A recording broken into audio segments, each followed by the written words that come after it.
Connect with the dashcam via Wi-Fi. Once you are connected, open the Dashcam Link app. In the app, go to File List and select any of the videos to play back.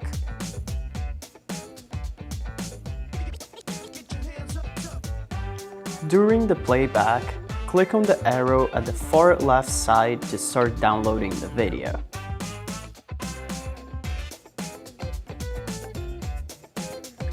Once the video is downloaded, click again on the arrow at the far left to export the video and save it to your camera roll. With the Dashcam Link app on Androids, you are also able to download and export multiple videos at once. To do so, go to File List and click on the square located on the top right below the word All.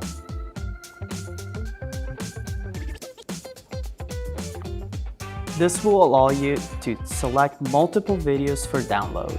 Once you select all the videos, click on the arrow at the bottom left and the download will start. To export multiple videos at once, click on the arrow at the top left corner. This will take you to the downloaded videos folder. From there, select again the videos you would like to export and click on the arrow at the bottom left. Once that's done, all videos have been downloaded and exported.